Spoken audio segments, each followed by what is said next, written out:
Oh. Hello and welcome to Tiny Blue Games. I, of course, am Seesaw or Chris.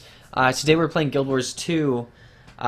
It's been a while since you and me have just talked one-on-one. We've been doing a lot of videos, of course, on Tiny Blue Games, playing with Brandon and Ryan, my good friends, playing some Guild Wars 2 and WildStar, doing some World of World, doing some just WildStar sort of classes and all that we've been posting up recently. I thought it'd been a while since I've just sort of sat down with you guys and made a money-making video, and I had a free afternoon, so let's get to it, huh? So if you haven't been to our channel before, I like to make videos for Guild Wars 2 and WildStar and some other games.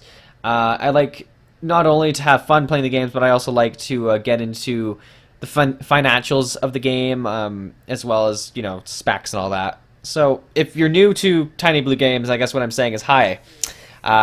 Welcome to our channel, and be sure to join if you enjoy what we're doing. So without any further talking, let's get to the meat of this video, which is skill points.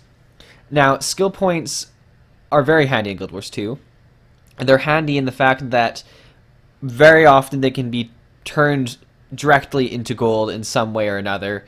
A lot of my other money-making videos, which I'll probably post in the links below if you haven't seen them, involve skill points in some way or another, and it's not a secret that skill points get you gold. That's been known for a long time in Guild Wars 2. However, they become more important recently because you need a lot of skill points to get those new traits. I think it's 20 for the best ones, and that's a lot of skill points just to come up with out of nowhere. So, what are skill points in Guild Wars 2? Well, skill points are a type of currency, and more importantly, they're a type of currency that ArenaNet put into the game to make you play the game. Like, it's measured, they're measures of time, really, that you've played the game. Not so much like gold or something where, you can pay real money to get gold if you wanted gold that way. You know, and other currencies like that, where there's other ways to get it. Skill points are very much about putting time commitments into the game. So there's a lot of different ways you can get skill points, and there's really two types of skill points I want to talk about. The first one being skill points that are kind of bound to your character right away. Those skill points would be the skill points you get when you get 2,000 or 254,000 experience at max level, or each time you level anyways, you'll get a skill point for that character. So that's bound right to your character once you get the level. There's no way to change that. Another one that's bound to your character right away is if you complete a skill point challenge somewhere on the map, like here, skill point earned, that goes to the character that completed the skill point. There's no way to change that. However, there are different skill points, and these ones are called Scrolls of Knowledge. Now, Scrolls of Knowledge are obtained kind of randomly. In World v World, you see a lot of them in the chests, as well as whenever you're looting something, there's a chance to get them. SPVP, you get a bit of them. So there's a way, but the big thing is that those are different in the fact that you can put those on any character you want. I could earn them on, you know, my character here and just change them to my engineer. There's no necessary, like, they're account bound at that point. So, now that we've talked about the two types of them, let's talk about how to get them in an easy manner. The first and most obvious way to get them is probably by completing the skill point challenges. Now, there's a lot of skill point challenges. We're at 202 skill point challenges to do world completion. Plus, if you were on like your first character or whatever, to get to 1 to 80, you'd get 75, I think, because they start at level 5. You get 75 plus the 202. So that's a lot of skill points to get just by getting your 80 and completing the world. Now, getting to 80, a lot of people are going to do, so those skill points are kind of a given. Completing the world, some people really hate that. I personally enjoyed it and did it on my rogue, and I've started doing a bit of it on this guy. You know, it's a fun way to get experience and to do it. You get a lot of money from other ways of, like, other... it's a byproduct while completing the world. You get money just from loot and all that, so it's not a bad thing to do. But maybe that's not your style. Maybe you don't want them all bound to this character. Maybe that doesn't matter to you. the question is it easier to maybe just make a level 1 character, get him to level 5 or whatever, and just do the skill points in the sort of areas around the main cities quickly and get a few levels? Maybe you get him to level 20 or something like that, and then you just sort of redo that and make another level 1. Is that easier? And then you're going to say right away, like, what's the point of just getting a bunch of skill points on this one character and then deleting him? Like, won't that just delete the skill points? Yes, but what we're going to do is we're going to get the skill points on the character, and then we're going to use them at the Mystic Forge, or whatever you need them for. Obviously, I wouldn't buy the traits on them, as, you're going to delete them. But if you're going to use the Mystic Forge a few times to, maybe he's your mule to make crystalline dust or whatever, you can do that and then delete them after, and there's no big deal. So, you farm the skill points on him, you give him the money and the means to do the transmutations at the Mystic Forge, and there you go.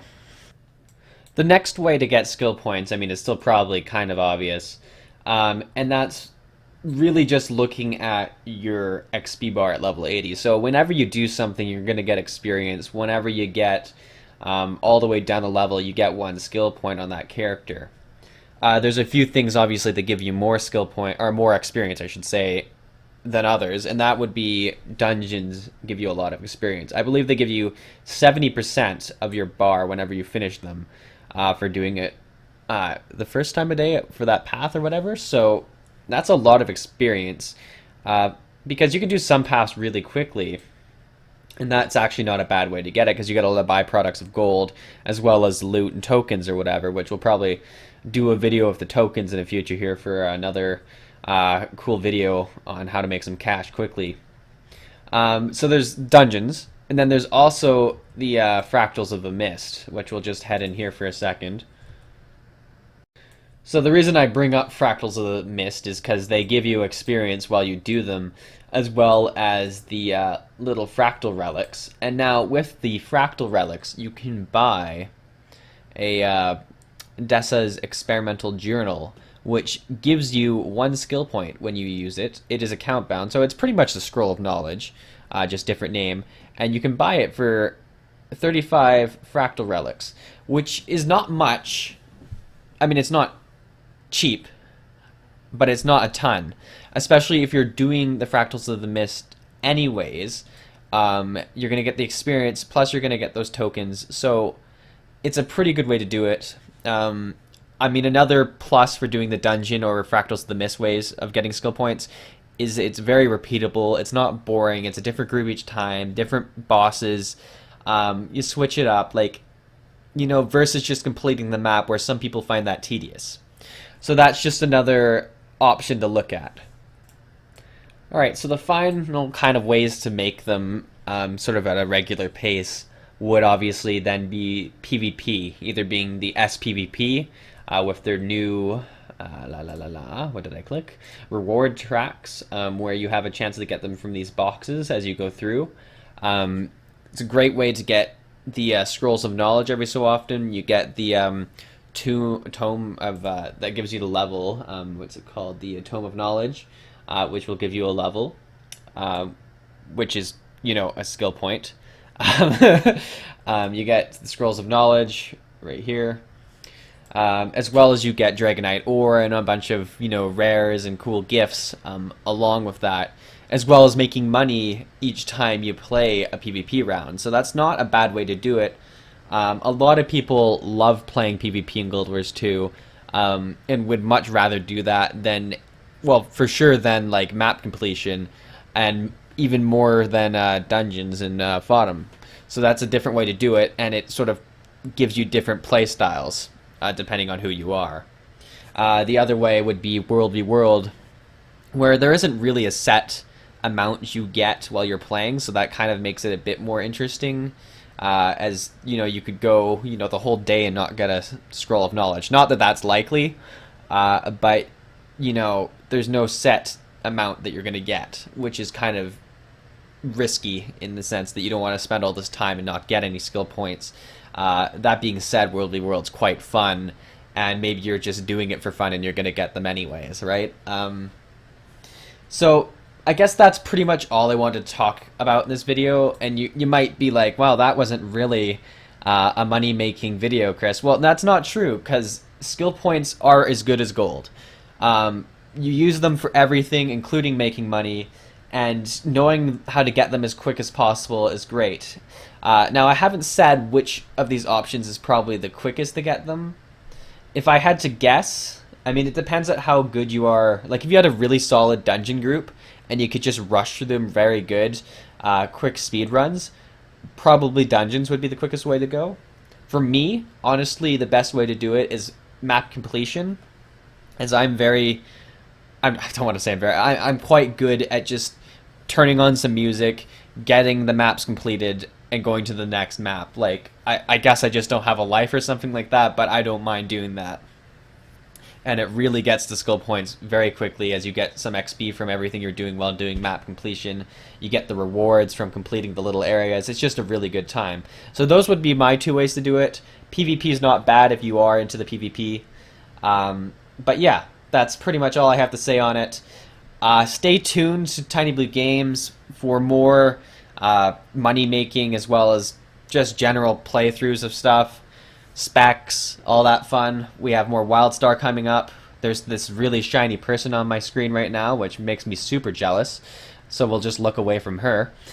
Subscribe to Tiny Blue Games for more fun with Guild Wars 2 and Wildstar, as well as some other games that are coming up here.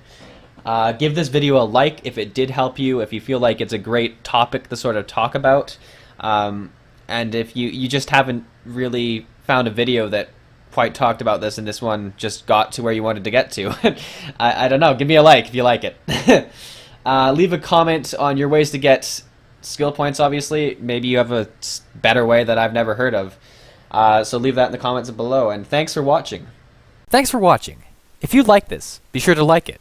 If you have a comment about it, or a suggestion for a future video, please leave one. If you have friends, share it. And finally, and most importantly, subscribe. Honestly, only one of these is red. Click it.